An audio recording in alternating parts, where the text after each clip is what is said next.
Hola, ¿qué tal? ¿Cómo estamos, chicos? En el vídeo de hoy vamos a ver la diferencia entre el sensor full frame y los sensores APS. Ya sabemos que los sensores full frame, para el que lo sepa, para el que no lo sepa, pues no pasa nada, yo se lo explico ahora. Los sensores full frame son sensores que son de formato completo, ¿vale? Y el sensor APS tiene un factor de recorte, un factor de multiplicación, que ese factor pues simplemente nos va a atar un poco, digamos, en el sentido de que vamos a tener que coger la óptica que tengamos y multiplicarla por ese factor de multiplicación, que por eso precisamente se llama así, ¿vale? Diferencias, como digo, entre los sensores, a día de hoy no es que haya diferencias muy grandes, muy bestias como antiguamente, porque la tecnología, por supuesto, ha evolucionado muchísimo y gracias a ello pues se ha reducido bastante la diferencia, pero aún así a la hora de comprar una cámara, de cantarnos por una por otra, sí que tenemos que tener bastante claro qué trabajo vamos a realizar y un poco en base al uso que le vamos a dar a nuestra cámara, o sea, el tipo de fotografía a la que nos vamos a dedicar, sí que será un factor a tener en cuenta, ¿vale? Por ejemplo, vamos a ver una de las diferencias. Yo me he apuntado, las tengo aquí apuntadas, tengo varias diferencias apuntadas para que no se me olviden, por eso tengo ahí un chivatillo, y me he apuntado 5 diferencias, o sea, 5 puntos, digamos, que son súper importantes a tener en cuenta, ¿vale? El primero de todo, por supuesto, es lo que es el sensor como tal, o sea, el sensor, el tamaño del sensor y el tipo de sensor, ¿vale?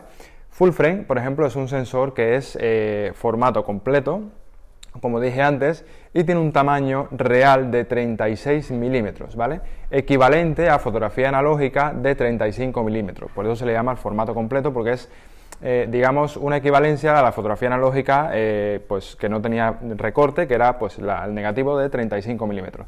Y el full frame lo que hace es precisamente eso, o sea, tiene un tamaño real de 36, pero simula un 35 milímetros, ¿vale?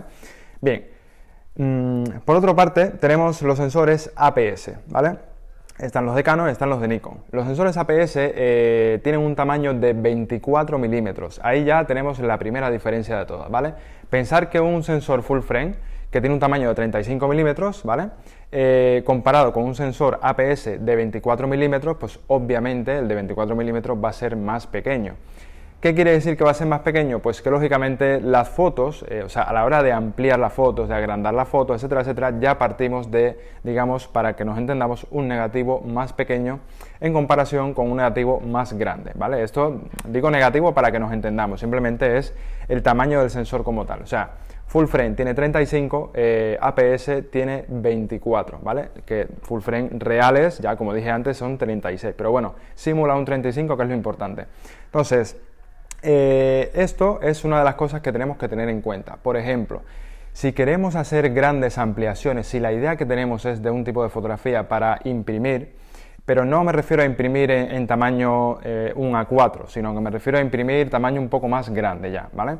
Para esto sí que tal vez sería más importante tirar por el full frame que por un sensor APS, que va a ser más pequeño y nos va a atar en el sentido de que, pues obviamente, no es lo mismo ampliar a 1 metro partiendo de 35 milímetros que ampliar a 1 metro partiendo de 24 milímetros, ¿vale? O sea, son cositas, son detallitos que a día de hoy sí que tenemos que seguir teniendo en cuenta. O sea, la calidad de los sensores entre uno y otro, como digo, tecnológicamente ha mejorado muchísimo y se ha restado la diferencia tan abismal que había antes en cuanto a calidad. O sea, un sensor antes, estoy hablando de a lo mejor hace unos 6, 7 años, 8 años atrás, la diferencia de calidad de un sensor APS a un sensor full frame pues era bastante grande, ¿vale? De calidad.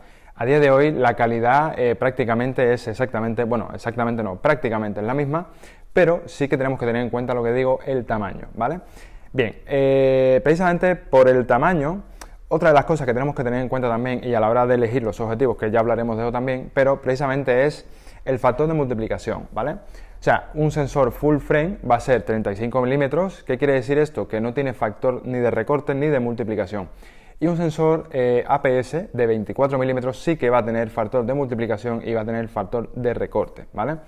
¿Qué es este factor? Normalmente suele ser entre 1.5 y 1.6. Puede haber menos y puede haber incluso más, ¿vale? Depende el modelo y marca de la cámara. Pero lo general, lo habitual, suele ser 1.5 o 1.6, ¿vale? Este factor lo que hace es que limita el uso del objetivo. O sea, ¿qué quiero decir con limita el uso del objetivo? Por ejemplo, no es una óptica real, por llamarlo de alguna forma. Si nosotros, por ejemplo, tenemos un 35 milímetros, vamos a poner el ejemplo de un 50 milímetros, ¿vale? Si nosotros tenemos un 50 milímetros en full frame, sabemos que estamos haciendo la foto con un 50 milímetros real, ¿vale? Con una longitud focal real de 50 milímetros. Si en cambio tenemos un sensor, una cámara con sensor APS, sabemos que no tenemos un 50 milímetros real. O sea, quiero decir, a la hora que nosotros pongamos ese objetivo en la cámara, ahí viene en juego el factor de multiplicación, ¿vale? Que en este caso lo habitual, para redondearlo y para que nos entendamos, vamos a poner que es 1.5. ¿Qué tenemos que hacer? Tenemos que coger la distancia focal de la óptica, en este caso sería por ejemplo un 50 milímetros, y multiplicarlo por ese factor de multiplicación. Y ahí tendríamos la distancia focal real de esa óptica, independientemente de que sea un 50 milímetros o un 35 o un 85, etcétera, etcétera. Por ejemplo, si yo estoy con una full frame y estoy disparando con un 35 milímetros, que ya es un gran angular, pues voy a hacer las fotos con un 35 milímetros real. O sea, mi foto va a tener aspecto de 35 milímetros de verdad. No va a tener distorsión, no va a tener factor de multiplicación y de recorte. Si yo, por ejemplo, estoy trabajando con un sensor APS, o sea, una cámara de sensor APS, sí que voy a notar una diferencia bastante grande. ¿Por qué? Porque no voy a hacer la foto en realidad con un 35 milímetros, porque le tengo que multiplicar ese factor de multiplicación, que es, generalizándolo, 1.5. Como consecuencia, ¿qué voy a tener? Un 50 milímetros. O sea, 35 por 1.5, pues en realidad voy a hacer la foto con un 50 milímetros. Claro, si yo cojo una foto, por ejemplo, hecha con un 35 milímetros, perdón, en full frame, y cojo una foto hecha con un 35 milímetros en APS, pues obviamente la diferencia va a ser notable a simple vista, ¿vale? La de full frame va a aparecer una foto en gran angular, mientras que la de sensor, la cámara con sensor APS, va a aparecer una foto hecha con un 50 milímetros y no con un 35, ¿vale? Entonces, esto es una de las cosas que tenéis que tener muy en cuenta a la hora de elegir una cámara u otra, ¿vale? Dependiendo del tipo de fotografía, como digo, que os queréis dedicar o que hacéis en general. Vale, por otra parte tenemos el punto número 2, que es el rango dinámico, o sea, la cantidad de luz que percibe nuestro sensor, ¿vale? Obviamente, por supuestísimo, un sensor full frame va a recibir más cantidad de luz que un sensor APS. ¿Por qué? Simplemente porque el sensor es más grande, ¿vale? No tiene más misterio, es un sensor más grande y con lo cual va a recibir más cantidad de luz, ¿vale? Esto es simplemente sencillo. ¿Qué pasa con esto también? Pues por supuesto aquí entra en juego el rango dinámico. El rango dinámico, digamos que podemos tener un rango dinámico más corto y podemos tener un rango dinámico más grande. ¿Qué es esto del rango dinámico?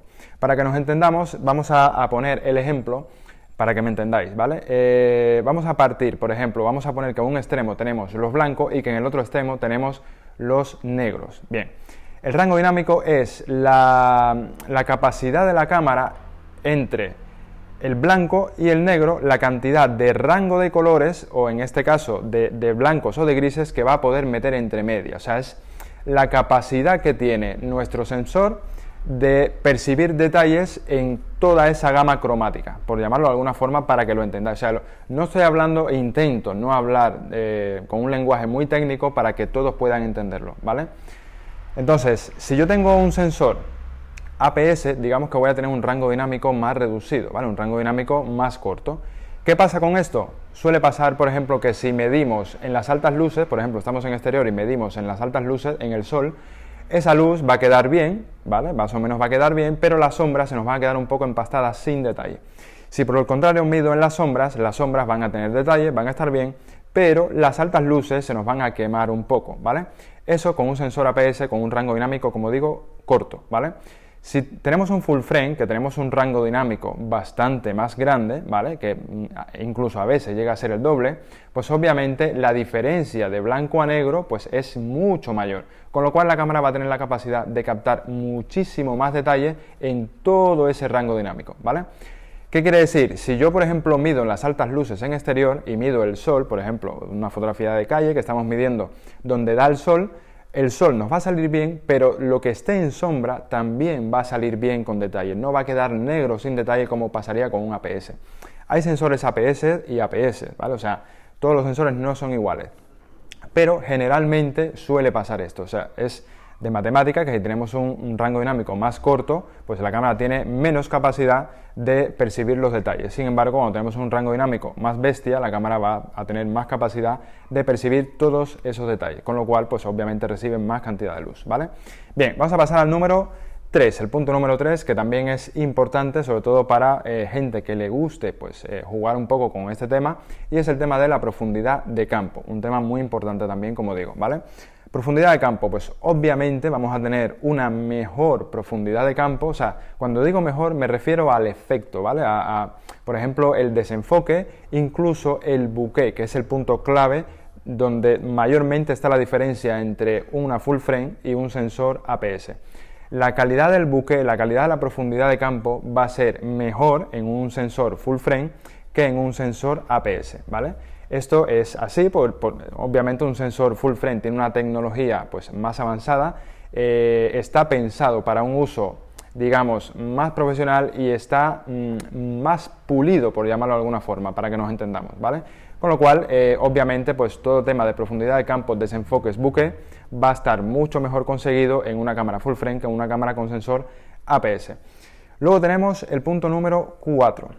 El punto número 4 es la calidad de las ópticas, ¿vale? La calidad de los objetivos. Aquí, por supuesto, pues también entra en juego y es un punto a tener muy en cuenta.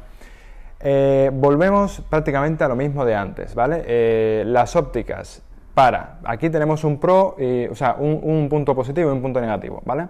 Las ópticas que están fabricadas expresamente para full frame, para cuerpo full frame, van a ser mejores, ¿vale? De más calidad a la hora de hacer la foto que las ópticas para sensor APS, ¿vale?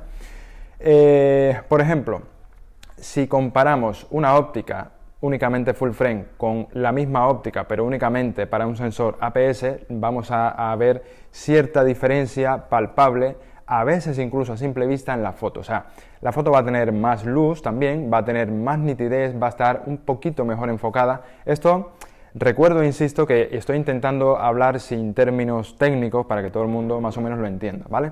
Pero en general la foto va a tener un aspecto mejor, un poquito mejor hecha con una óptica expresamente para full frame que hecha con una óptica expresamente para sensor APS, ¿vale? Pero no todo lo que brilla es oro, por supuesto, y aquí tenemos una pega, o sea, tenemos puntos positivos y puntos negativos. Por ejemplo, las ópticas de full frame son ópticas que son más pesadas, ¿vale? O sea, pesan más, y también son ópticas que son más caras. ¿Por qué son más pesadas y más caras? Pues obviamente porque tienen más cantidad de lentes dentro de la óptica para que pueda funcionar mejor, para que reciba mejor la luz, para que el efecto bokeh sea mejor, etcétera, etcétera. O sea, hay muchísimas cosas que hacen que una óptica full frame sea más cara y más pesada, ¿vale? Más pesada es porque la cantidad de lentes que tiene y la construcción que tiene es mayor, o sea, tiene más cristales dentro que una óptica pensada para APS. Y obviamente es más cara precisamente por este motivo, porque la fabricación es mejor, digamos. También incluso lo podéis percibir incluso por el exterior, o sea, por el material de plástico, etcétera, etcétera. Ahí también se puede percibir. Aquí tenemos un punto a favor y un punto en contra, que es lo que estamos hablando. Ópticas, por ejemplo, para sensor APS van a ser menos pesadas, o sea, van a ser más ligeritas y también van a ser más baratas. Entonces aquí, bueno, tenemos que pensar también, tenemos que compensar un poco el presupuesto que tenemos y qué nos interesa. Y luego precisamente vamos al punto número 5, que es el último, y son los precios, ¿vale? Obviamente, por supuesto, full frame siempre va a tener precios bastante, y cuando digo bastante más caros que APS. Es uno de los puntos también que tiene a favor el sensor APS, que va a tener precios más reducidos, pero como digo, aquí tenéis que ver vosotras qué os interesa más, qué tipo de fotografía hacéis y cuál es el mejor cuerpo al que podéis elegir, ¿vale? Como digo, todo no vale para todo, o sea, quiero decir, por ejemplo, para fotografía de moda, un cuerpo APS no es el ideal para fotografía de moda, ¿vale? Ni para fotografía familiar, por ejemplo, no es ideal. ¿Que se puede hacer? Por supuesto que se puede hacer, e incluso puede salir muy bien también, o sea, no tiene por qué salir mal, ni mucho menos. Pero, obviamente, tanto para fotografía familiar como para fotografía de moda, en estudio, catálogos, editoriales, fotografía publicitaria, todo esto va a ser mejor contar con un cuerpo full frame y con ópticas full frame, porque se requiere también de mucha calidad. Y también si vamos a imprimir, ¿vale? Por ejemplo, yo tengo muchos amigos, tengo compañeros que se dedican al tema de paisaje, fotografía nocturna, etcétera, etcétera. Y muchos de los fotógrafos de paisaje, digo amigos míos, yo no soy fotógrafo de paisaje, con lo cual no es que sea un experto en la fotografía de paisaje, ¿vale? Simplemente yo conozco fotografía, pero bueno, pues como en todos los campos hay expertos en cada campo. Y sí que tengo compañeros y amigos que son fotógrafos de paisaje y me dicen que muchas veces prefieren trabajar con cámaras APS, o sea, con cuerpos APS, precisamente por ese factor de multiplicación, porque a lo mejor están con un, por ejemplo, digo un objetivo cualquiera, a lo mejor están con un 200 milímetros y en vez de tener que invertir en comprar un 300 o un 400 milímetros, pues el 200 con ese factor de multiplicación de 1.5, pues ya no es un 200, es más que un 200, con lo cual van a poder acercarse más a los objetos que quieran fotografiar, etcétera, etcétera, ¿vale? Así que, chicos, lo dicho, o sea, espero haberos dado un poquito de luz sobre el tema de los sensores.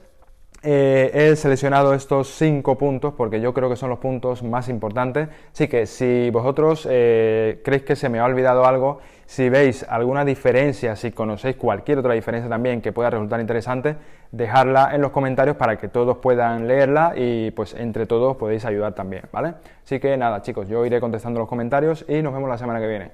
Chao, chao.